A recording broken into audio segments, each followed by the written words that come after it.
What's up? My name's Devin, also go by Infinite or Powered by Infinite, and today we're going to be making a little melody for Stupid Young. You know what I mean? He had this project that dropped recently, really dope, a lot of dope people on it, a lot of dope producers on it, and I wanted to make like a melody today that would kind of be reminiscent of that album, something that might be able to fit in there. You know what I mean?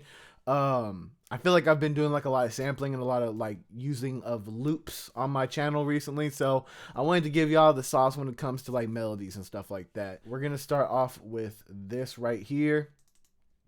This is just some Rhodes. I chose like some dark Rhodes right here. And one of the first things that you can notice is that I didn't just use a regular bar pattern like this, like how we would normally be like, okay, the 1, then the 2, then the 3, then the 4. Like that definitely works, but when you're doing all this West Coast stuff, it makes things 100 times easier when you're using bouncier chord progression. So put things in places that you don't normally put them. So instead of doing like the 1-2 thing like this, what you could do is do boom, boom. You know what I mean? So it kind of goes like this. You see how that's so much more bouncier? And then even with this, it takes half the effort too, because you don't have to use 4 different chords. I'm literally using 2 different chords in this whole progression right here. You know what I mean? And I'm just using this little run right here to add variation. So I got this little chord progression down. Next thing we're gonna do is we're gonna layer it with a pad. What pad do you want to ask? Doesn't matter. Usually you just want to keep it kind of ambient and you want it to accent the Rhodes.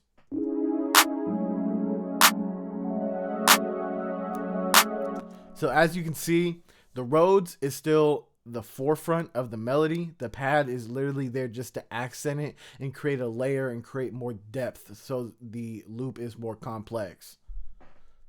So next, what I'm going to do is I'm going to add some strings in this beat. I feel like strings always just kind of elevate the melody whenever they're there, so I use them a lot, and they're really easy to use once you do find some good strings. So I'm going to come in here, and I'm just going to kind of use them as an accent too. I'm just going to follow the top line of the melody for the most part, and just create like a little more bounce with it.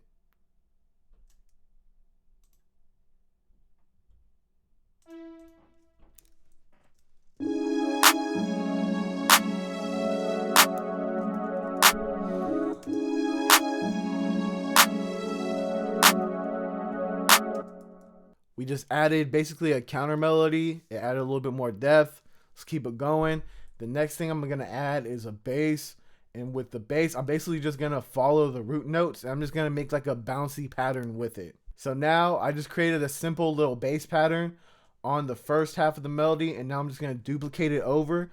And then I'm going to change up the last part just a little bit so it has familiarity going throughout the loop. But it's not the same thing, so it doesn't create too much repetition. See, you know, with this stuff, you gotta work smarter, not harder. You know what I mean?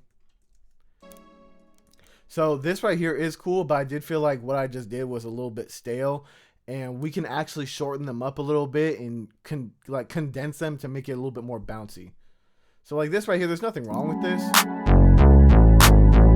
but it's just a little too basic. You know what I mean? So we're gonna change it up, just kind of like how we did with the chords. Instead of just doing 1, 2, 3, 4. We're going to kind of like move it around so it bounces in a different way.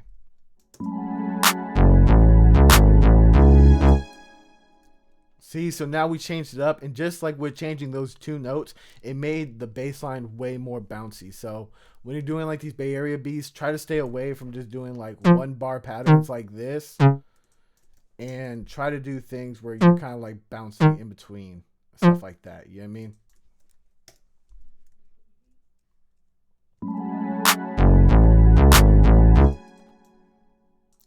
And then just for one more thing, we're going to add one more counter melody. This is just kind of like spice everything up and kind of like put your own unique sauce. Because right here, it's pretty like cookie cutter template. You know what I mean? So when you add the counter melodies in, that's when you're really going to make it your own.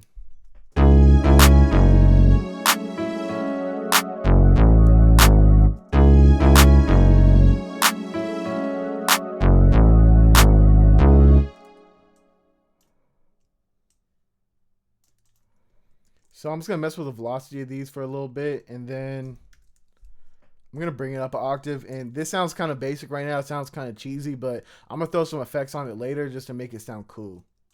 I'm going to assign them all to the mixer channels right now. And then the first thing I'm going to do is change the keys because they don't sound the greatest right now. The idea is cool, like the pattern, but we need to sauce it up with some effects so it don't sound too cheesy. You know what I mean?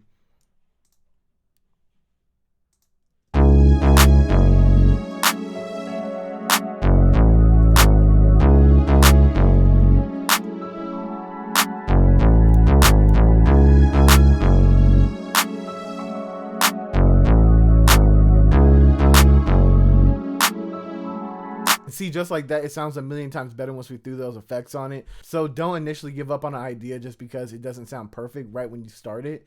Sometimes when you put the effects on it, it really takes it to the level where you want it to be. All right, now we're going to get into the mixing of this loop. I'm going to start off with the Rhodes because that's the thing that we want to focus on the most. It's the backbone of the loop, and then we're going to create everything else to fit around the backbone of the loop, which would be the Rhodes. So we're going to make the Rhodes sound as good as possible and then accent everything else around it. Okay, so now what I just did was nothing too crazy. I just threw a little bit of RC20 on it. So the magnetic, it's not really doing nothing. The wobble is just adding like a little wobbly effect, kind of like that vintage type stuff. I added a bunch of distortion and I added some reverb as well. And I also turned up the gain knob just because when you're using Rhodes, they tend to be kind of quiet. So I'm using that gain knob just to kind of compensate for the volume discrepancy. So after that, I just threw some delay on it, some ping pong delay, and I changed the mixer channel down to like 25% just because I want some delay, but I don't want it to be too crazy. You know what I mean? And then the last thing I did was just open up an EQ and I took off some of the low end, and I'm only taking out the low end just because I want to save room for the bass later on. And we're going to actually be taking out the low end in every single aspect of the loop just because we also need the bass to shine too. And when you have too much low end and too many other parts of the loop, it kind of gets cluttered with the bass. You know what I mean? A bass is like one of them things where like it needs its own dedicated space and it doesn't really share frequencies well with other sounds. All right, so the next thing is going to be the pad. I'm going to throw RC20 on this too. If you guys don't have RC20, you guys can use a whole bunch of different stock plugins. I just like using it because it has a whole bunch of different effects all in one. It's just like it's an effect rack channel. That's what I look at it as. You know what I mean? So if I want to throw reverb and distortion and wobble and noise on something all at one time, this is really what I go for. I'm going to use the No More Boring Pads preset. I'm just going to turn up the width even more just because I want the pad to be very wide. All right, and then I also panned it to the left. So when you're making melodies, always make sure you pan things left and right just so it creates more space and makes everything fit well in the mix. Actually going to pan the strings to the right. And I try to keep it kind of balanced when it comes to all the panning and stuff like that, because when you're listening to it, you don't want everything to be like all the way to the left. You feel me? You still want everything to be balanced, but you still want everything to be panned out so everything has space. So I'm just gonna be throwing like a bunch of reverb on this string right here, and that's probably it. You know what I mean? I think I'm gonna throw some delay on there too, just because like delay is one of my favorite effects. Like I love having things echo off and go off into each other. So we're going to put like maybe 50% of the ping pong delay on. And then once again, this is a little unnecessary because the strings don't have any low end in them for the most part, but I like to do it just for good measurement. You know what I mean?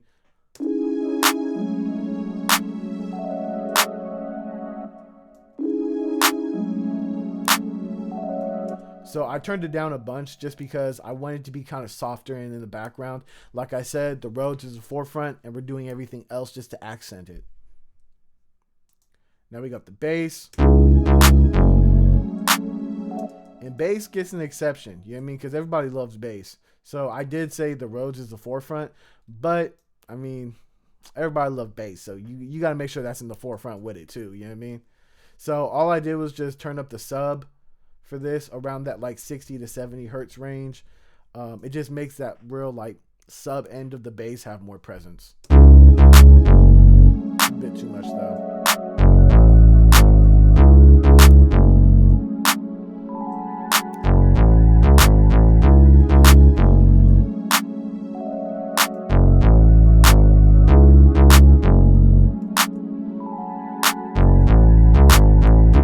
So I like the bass how it is, so I'm not going to do any other effects to it. I'm literally just going to have that EQ, and that's just to make sure that that low end really gets like coming through in the mix, and when you hear it in the car, you really got like that bump, you feel me? So the last thing we're going to do is just work on that counter melody. I'm not going to do too much to it because this RC20 preset really stole the show when it came to the counter melody, you know what I mean? It really saved it. So I don't really want to do too much because I already like how it is. But we are going to do like the whole EQ thing and everything like that just to make sure there's no low end at all interfering with that bass.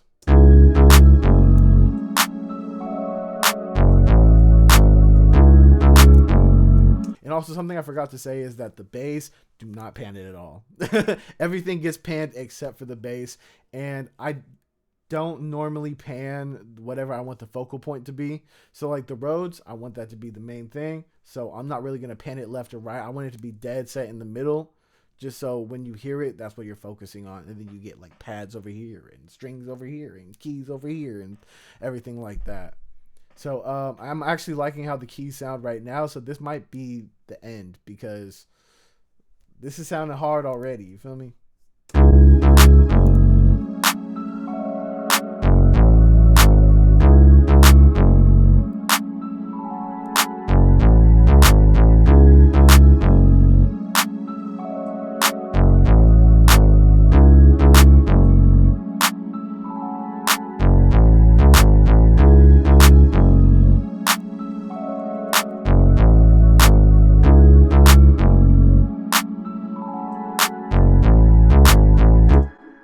Okay, so there you go. You got yourself a melody for Stupid Young. And honestly, if you had some hard drums on here, I think it could have made the album too. You feel me? So just a little recap. What you're going to do first is get a good Rhodes, get a solid chord progression in. And then after that is easy money just because you're basing everything else off of that chord progression. So get a cool little chord progression, make it bouncy. Don't do that normal 1, 2, 3, 4 type stuff. And then you just want to take that, layer it with a pad. As you can see, I didn't even do nothing. I didn't even do nothing to it. You know what I mean? It's literally the same exact chorus. It's copy and pasted. Then you add a little some, just kind of spice it up. Add a little bit of layer, a little bit of texture. And then you got throwing that bass because everybody loves the bass. You know what I mean?